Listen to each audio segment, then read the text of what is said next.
Ernie is who we were forgetting there. The Rockets avoided being swept and being the first playoff team eliminated last night as they beat the Lakers 115-96 to send the series back to LA for a Game 5. All 5 Rockets starters scored 16 or more points. LeBron had one of his worst playoff games of recent memory, finishing with just 10 points on only 2 made field goals. LeBron also had 8 turnovers for the second straight game, joining Joel Embiid and Magic Johnson as the only players with 8 or more turnovers in consecutive playoff games in the last 45 years. So now, is there any concern for anyone on the Lakers blowing a 3-0 lead? Perk? No, it's not. But I'm going to say this, Shay. Game 5 is a must-win for the Lakers. I know that much. They better get it done in Game 5, which I believe they will, because if it's prolonged past that, and we're going to be having a different conversation. But Game 5 on Wednesday is a must-win for Braun and the Los Angeles Lakers, because you don't want to have this series extended and all of a sudden Kevin Durant comes back and all of a sudden the Rockets and their confidence continue to grow, and all of a sudden we could be seeing something that we've never witnessed in the history of the NBA. So again, me knowing Braun, he's going to come with a level of focus. Those role players are going to play better at home, but they're in a must-win situation, Game 5. They better close it out in L.A. I agree with you. They definitely need to. There's no doubt about it. I'm still waiting to see if KG's going to show up in this series. Definitely seeing that, but I have no doubt that LeBron James. I said KD. I said I'm still waiting to see if he's going to show up in the series, meaning Houston, but I have no doubt that LeBron James is going to show up. And I definitely think it's a must-win. I agree with Big Perk about that. Lakers can't afford to lose this game. Houston win 2 in a row. Things get very interesting going back to Houston for Game 6, no doubt. Speaking of Kevin Durant, let's transition now to the Rocket side of things, where before the game, our Dave McMenamin reported that Amin Thompson had no idea how KD was feeling, which could imply that KD may have been doing his rehab away from the team, or perhaps the team hadn't been checking on him. Kevin Durant was not on the bench, if you remember, in Game 3 on Friday. He was on the bench last night, though, in Game 4. So now the question becomes, is Kevin Durant maybe disconnected from the Rockets? Perk, what do you think?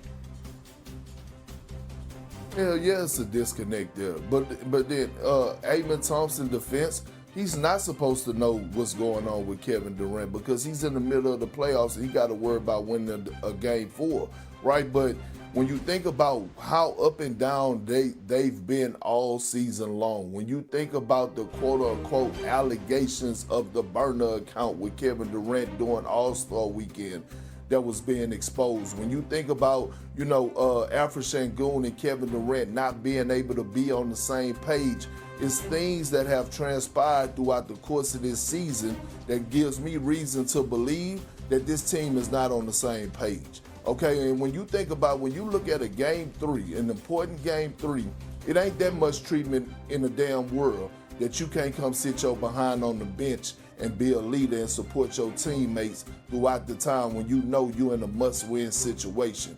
I had a situation like this that happened with KG.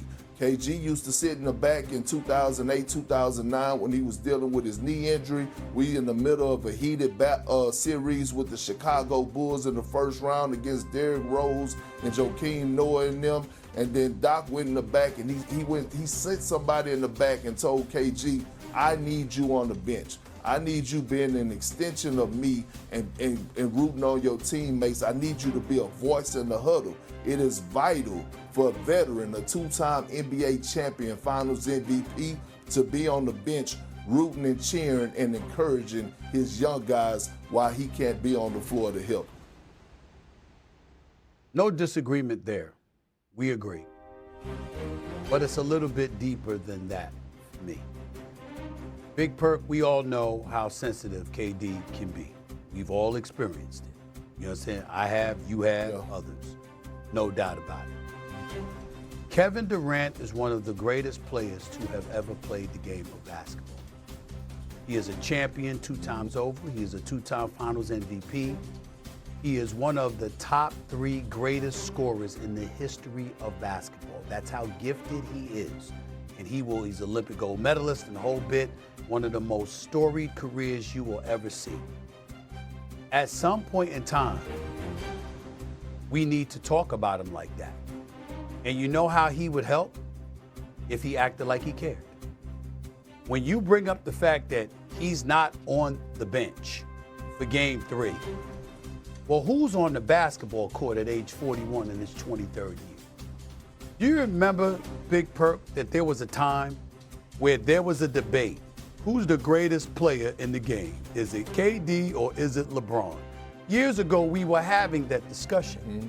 And the reason why universally it was recognized as being LeBron is not because of skill, it's because of leadership.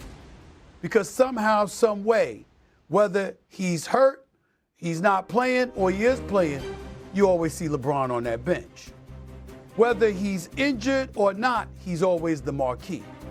And somehow, some way, in some fashion, he's answering the call, meaning the magnetic attention that is brought to him. He didn't shy away from it. He embraced it. And you're looking for something like that from KD because you want the comparisons to be validated and justified. There is no question that as a talent, KD's talent is comparable to anybody in the history of the game. He belongs in a conversation on the elite level of the Hall of Fame. There's no shade or disrespect that deserves to go his way in terms of his skill set. But on far too many occasions, when he's been sensitive and we've gotten on him for being sensitive, what were we attacking him about? It wasn't his game. It wasn't his skill set. It wasn't his commitment to greatness on the basketball court. We were talking about those intangibles that lend itself towards being the leader that he needs to be to galvanize inferior players that wear the same uniform as him to uplift them in the best possible fashion. We questioned that about him, and he got defensive about that in the past. It happened in Phoenix. It happened in OKC. Didn't happen in Golden State because it didn't need to because you had Steph Curry there, and that wasn't his role. It happened in Brooklyn, too. We've always had these questions. And so here we are. I've seen him on the court. I've seen him imploring guys to do better. I've seen him cheering them on. I've seen him doing the things that he's supposed to do. I'm not implying that he hasn't done that in Houston.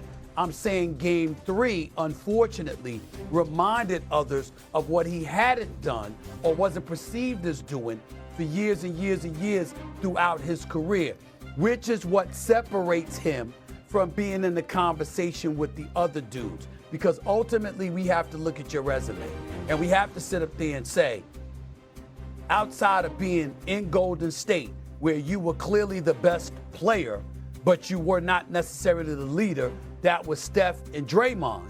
The fact of the matter is, everywhere else you've been, they've come up short. And since you've departed from Brooklyn years ago, what have you really done in Brooklyn? Other than the time when Kyrie and James Harden, Kyrie was out, James Harden was playing hurt, and you almost beat Milwaukee. What have you done? We're looking at that and we're asking those questions because one of the greatest players we have ever seen is consistently home too damn early, and it doesn't seem to bother him nearly as much as we believe it should. Period. So it's a sometimes